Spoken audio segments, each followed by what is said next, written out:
अखेर विरोधकांच्या नाकावर टिचून योगेंद्र थोरात यांनी करून दाखवलं. शास्त्री चौक ते कनवाडकर हौद रस्त्याच्या डांबरीकरणाचे काम सुरू. शास्त्री चौक ते कनवाडकर हौद रस्त्याच्या डांबरीकरणाचे काम सुरू. या कामासाठी 27,34,000 रुपयांचा निधी मंजूर करण्यात आला आहे. काही दिवसांपूर्वी या रस्त्याचे काम मंजूर झाले होते, मात्र विरोधकांच्या अडथळ्यामुळे काम थांबले होते. पण विरोधकांनी विरोध करून सुद्धा अखेर योगेंद्र थोरात यांनी त्यांच्या नाकावर टिचून बाजी मारली आहे.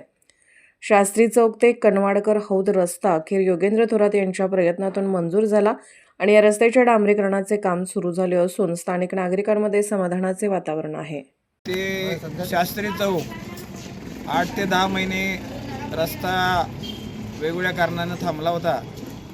सगळ्यात पहिला काही लोकांनी विरोध केला त्यामुळे थांबला, काही लोकांनी जास्त उकरून घेतला त्यामुळे थांबला.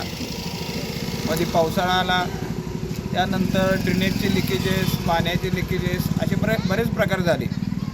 त्यानंतर आज आम्हाला सांगायला आनंद वाटतो की आज हा रोड चालू झाला आहे. आज याचं BM आणि सोमवारी SC होतं आहे आणि आज हा रोड जवळजवळ 8 महिने थांबलेला हा पूर्ण होतो आहे. आणि लवकरच काल परवा सकाळी पुढारीला पण याचं टेंडर निघालेलं आहे की ह्याच्यावरचा थर जो कॉन्क्रीटचा आहे, मनेर हॉलचा असू द्या, आसिफ दमदारांकडचा असू द्या, विश्वकर्मा मंदिराचा असू द्या, दत्त मंदिरा बसला असू द्या आणि पवार गल्ली, असं जवळपास 1 कोटीचं काम ते पण एक 8 दिवसात चालू होते.